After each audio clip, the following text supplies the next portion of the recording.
Full Bible reading challenge.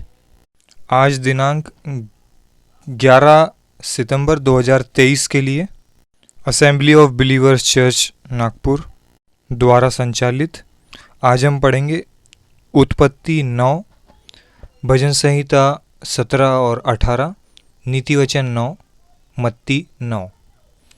आइए पढ़ते हैं उत्पत्ति 9। परमेश्वर का नूह के साथ वाचा बांधना। फिर परमेश्वर ने नूह और उसके पुत्रों को आशीष दी और उनसे कहा, फूलो फलो और बढ़ो और पृथ्वी में भर जाओ। तुम्हारा डर और भय पृथ्वी के सब पशुओं और आकाश के पक्षियों और भूमि के सब रेंगने वाले जंतुओं और समुद्र की सब मछलियों पर बना रहेगा। ये सब तुम्हारे वश में कर दिए जाते हैं।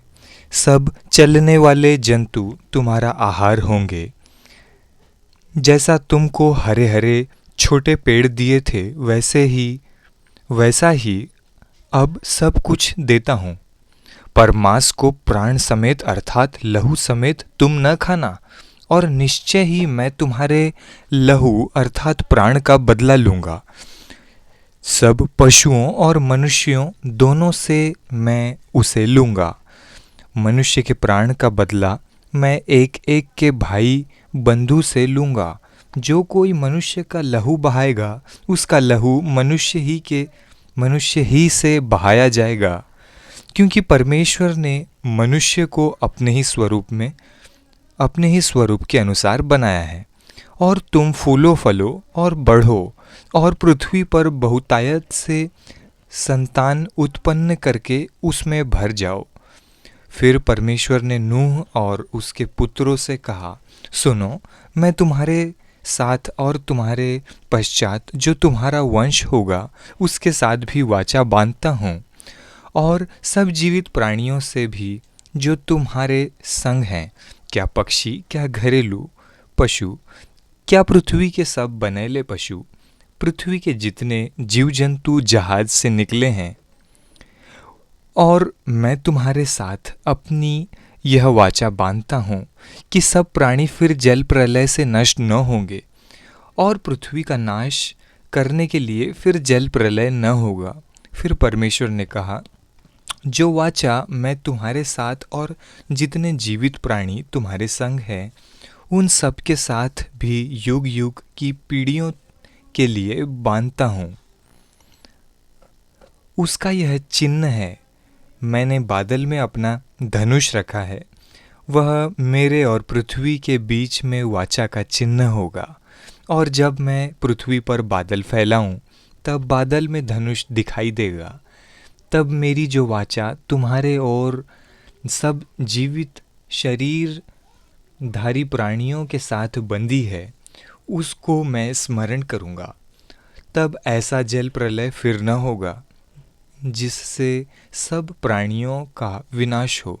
बादल में जो धनुष होगा मैं उसे देख के यह सदा की वाचा स्मरण करूँगा जो परमेश्वर के और पृथ्वी पर सब जीवित शरीरधारी प्राणियों के बीच बंधी है। फिर परमेश्वर ने नूह से कहा, जो वाचा मैंने पृथ्वी भर के सब प्राणियों के साथ बांधी है उसका यही चिन्ह है।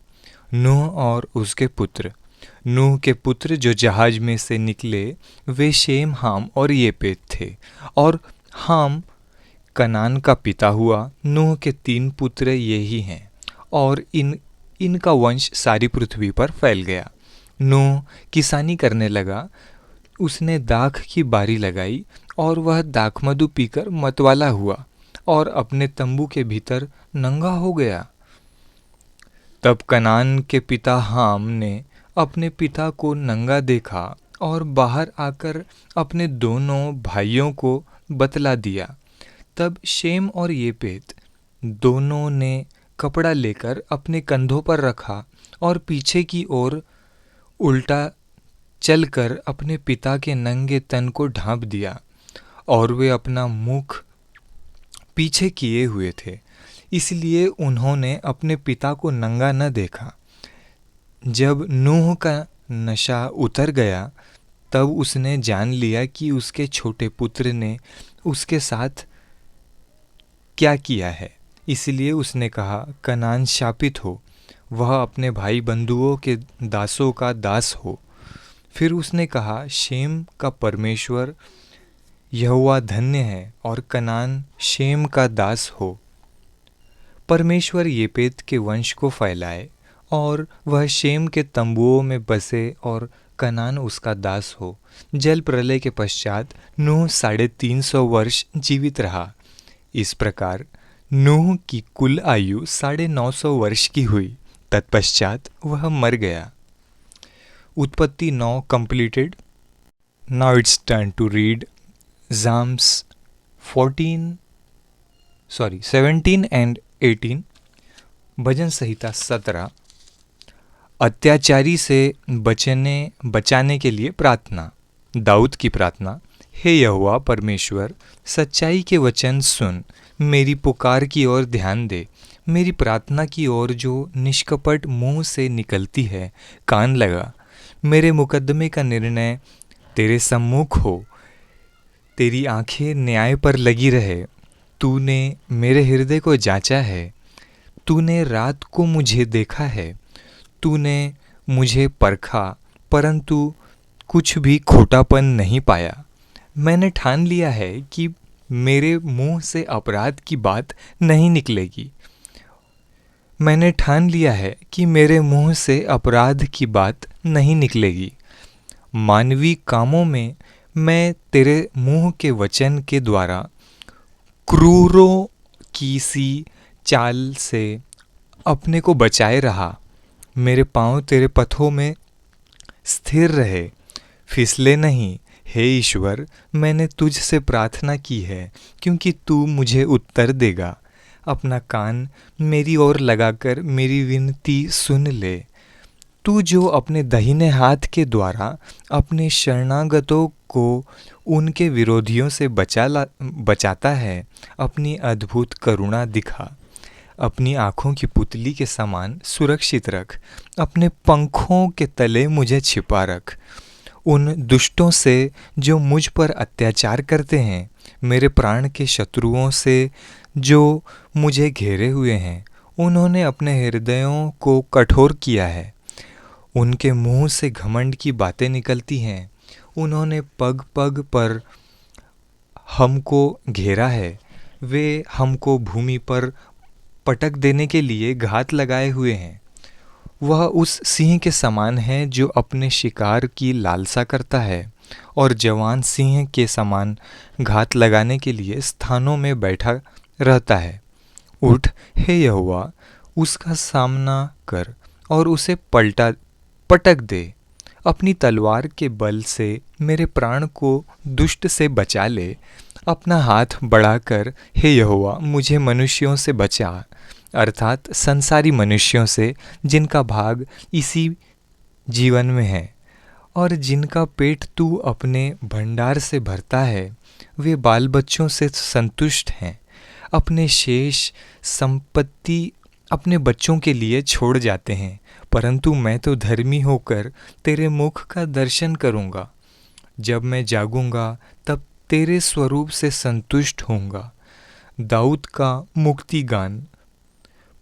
प्रधान बजाने वालों के लिए यहोवा के दास दाऊद का गीत, जिसके वचन उसने यहोवा के लिए उस समय गाए जब यहोवा ने उसको उसके सारे शत्रुओं के हाथ से और शाऊल के हाथ से बचाया था। उसने कहा, हे परमेश्वर, हे मेरे बल, मैं तुझ से प्रेम करता हूँ। यहोवा मेरी चट्टान, मेरा गढ़ और मेरा छुड़ाने वाला है। यहोवा मेरी चट्टान, मेरा गढ़ और मेरा छुड़ाने वाला है। मेरा ईश्वर मेरी चट्टान है, जिसका मैं शरणागत हूँ। वह मेरी ढाल और मेरी मुक्ति का सिंह और मेरा ऊंचा गढ़ है।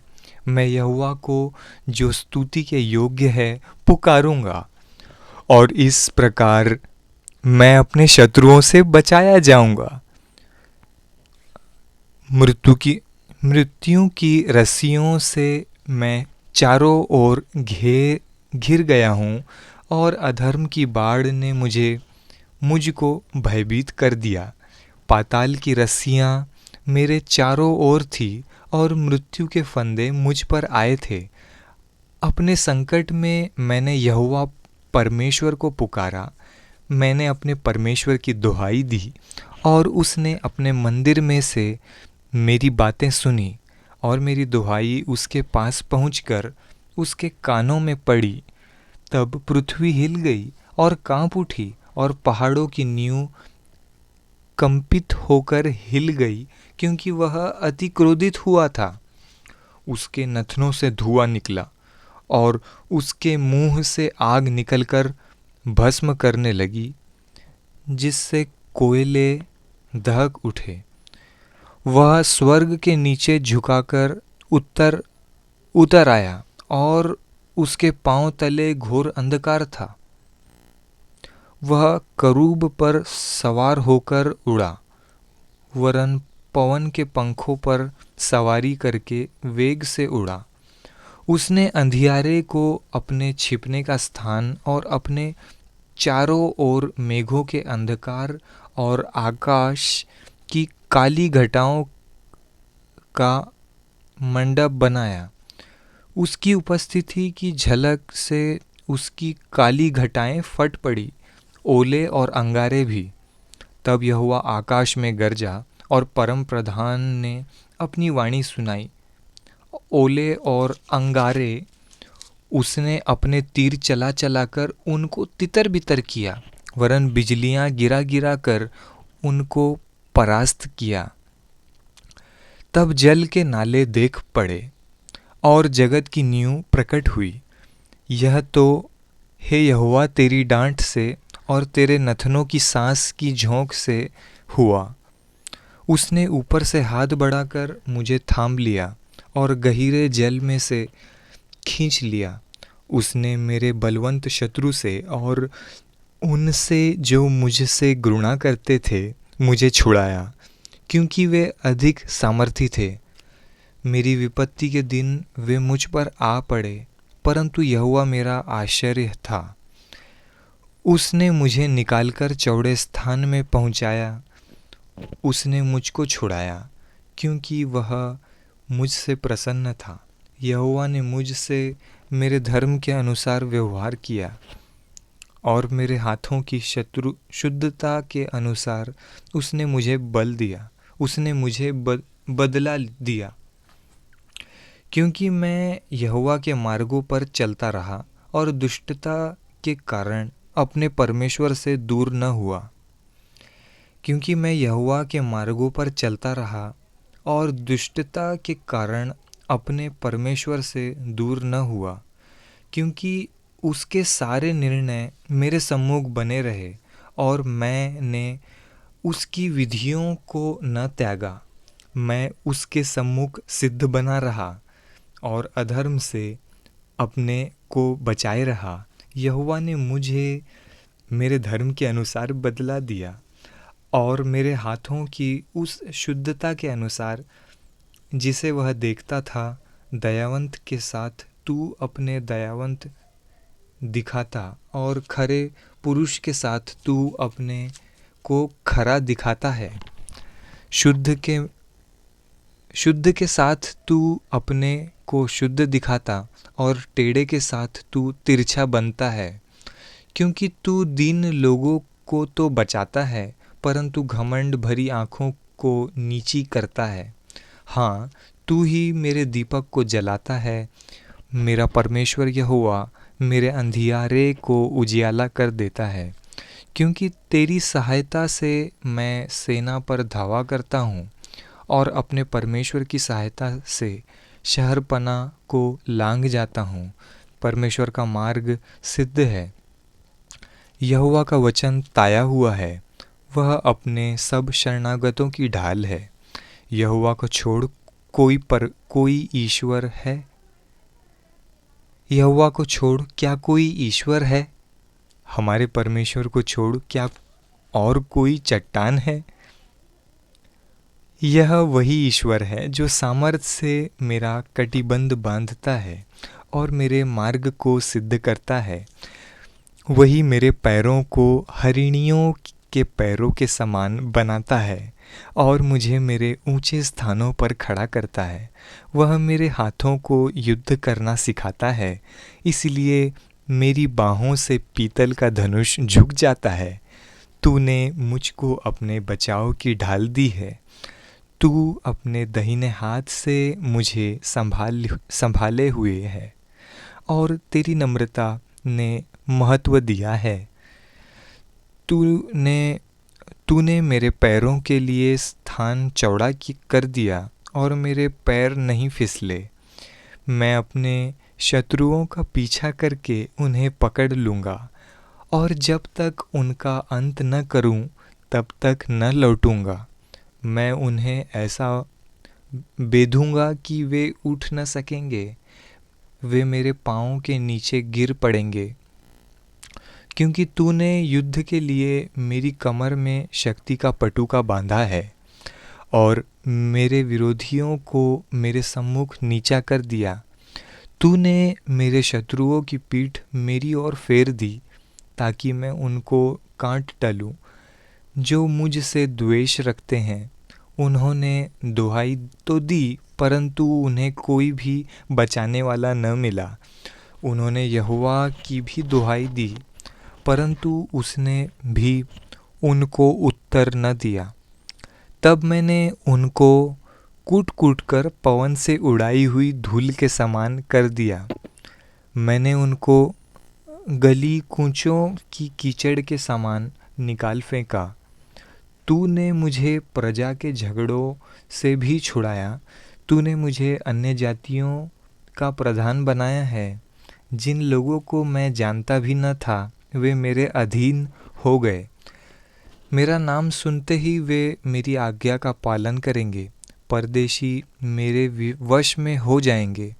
परदेशी मुरझा जाएंगे और अपने किलों में से थरथराते हुए निकलेंगे। यहोवा परमेश्वर जीवित है।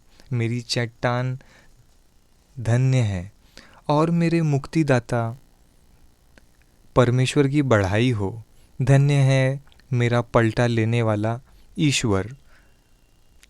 धन्य है मेरा पलटा लेने वाला ईश्वर, जिसने देश देश के लोगों को मेरे वश में कर दिया है और मुझे मेरे शत्रुओं से छुड़ाया है। तू मुझको मेरे विरोधियों से ऊंचा करता और उपद्रवी पुरुष से बचाता है। इस कारण मैं जाति जाति के सामने तेरा धन्यवाद करूँगा और तेरे नाम का भजन गाऊंगा। वह अपने ठहराए हुए राजा का बड़ा उद्धार करता है। वह अपने अभिषिक्त दाऊद पर और उसके वंश पर युगानुयुग करुणा करता रहेगा। So here we have completed भजन संहिता 17 और 18।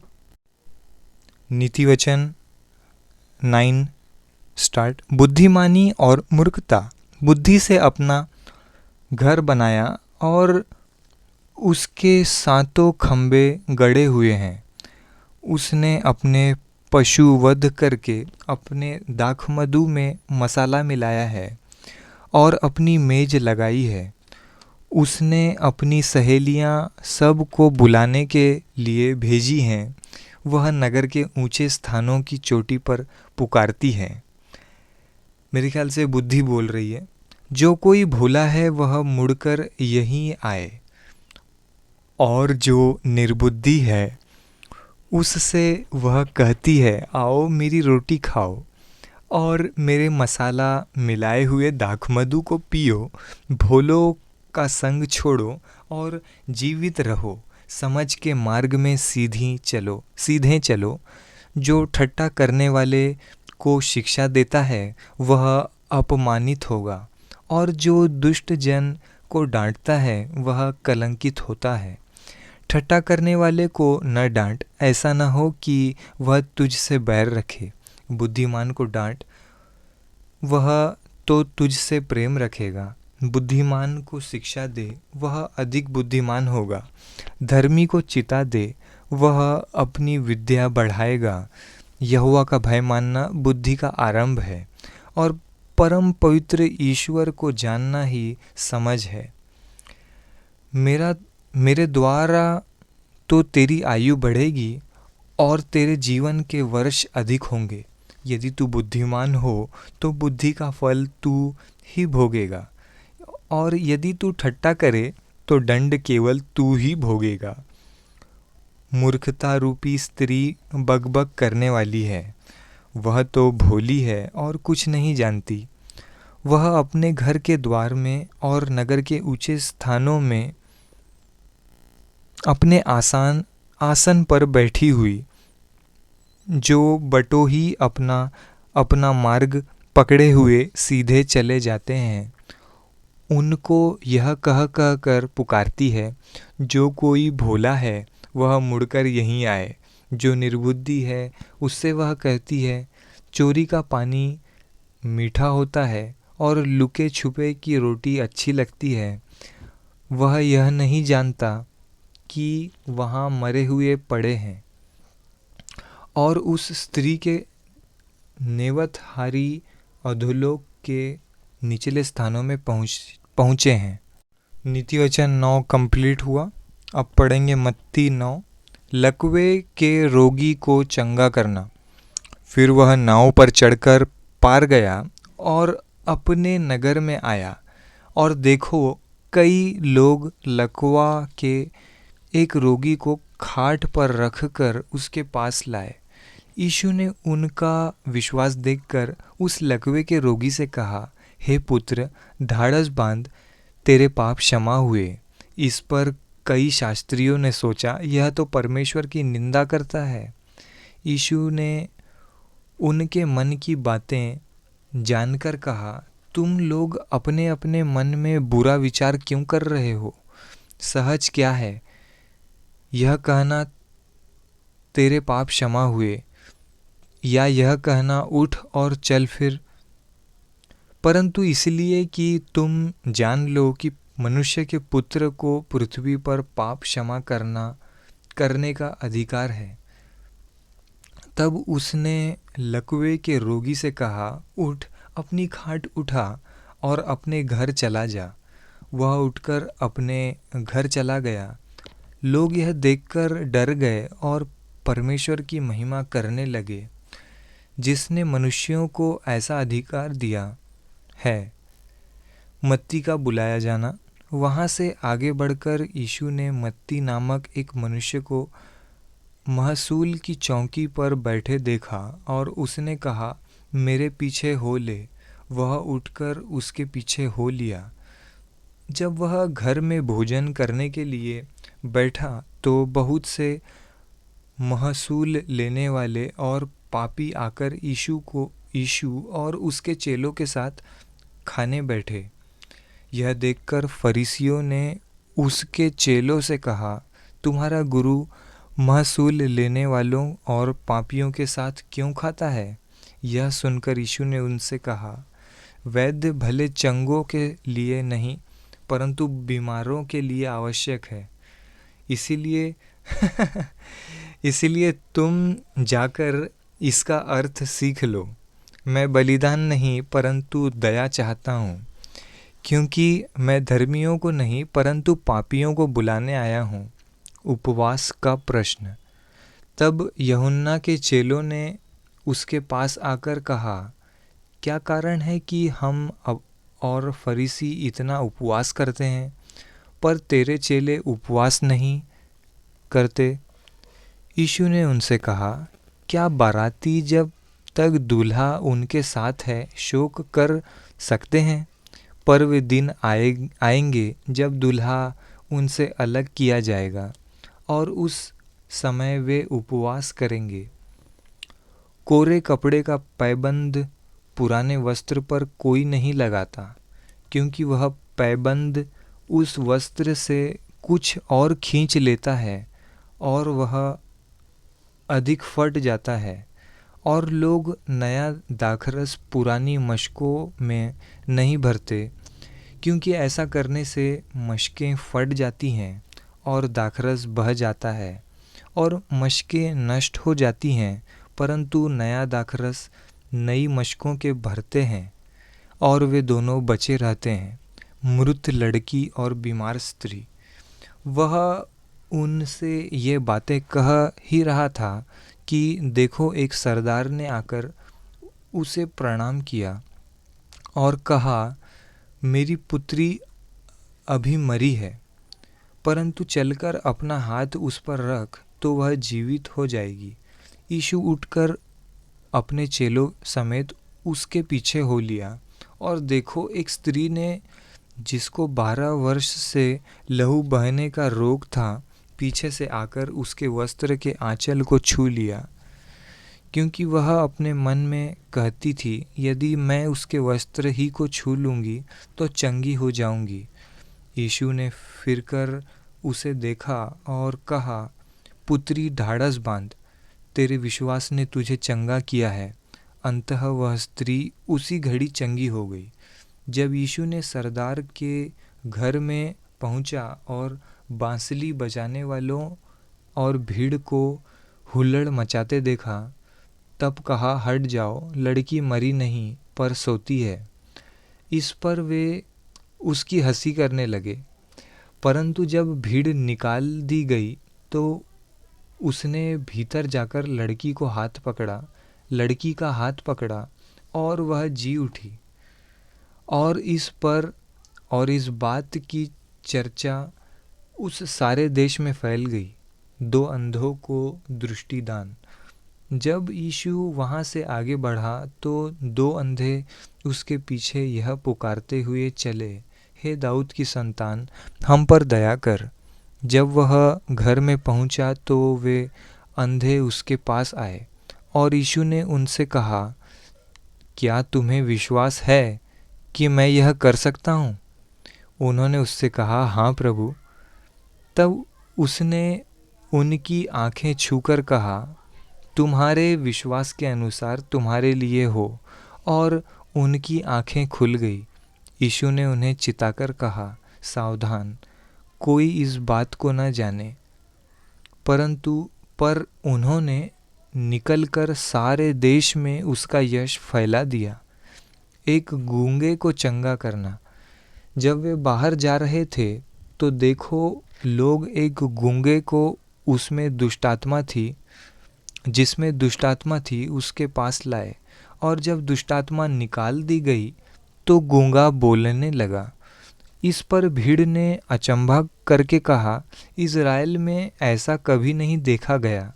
परंतु फरीसियों ने कहा, यह तो दुष्टात्माओं के सरदार की सहायता से दुष्टात्माओं को निकालता है। मजदूर थोड़े हैं।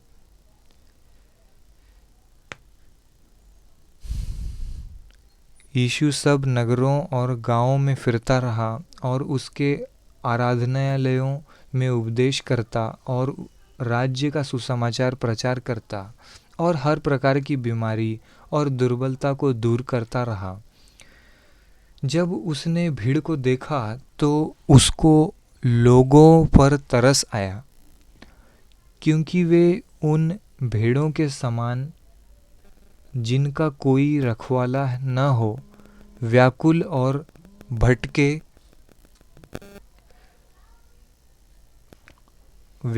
भटके हुए से थे। तब उसने अपने चेलों से कहा, पके खेत तो बहुत हैं, पर मजदूर थोड़े हैं। इसीलिए खेत के स्वामी से विनती करो कि वह अपने खेत काटने के लिए मजदूर भेज दें। अब यहाँ पे जो फरीसी हैं वो विश्वास नहीं कर रहे हैं।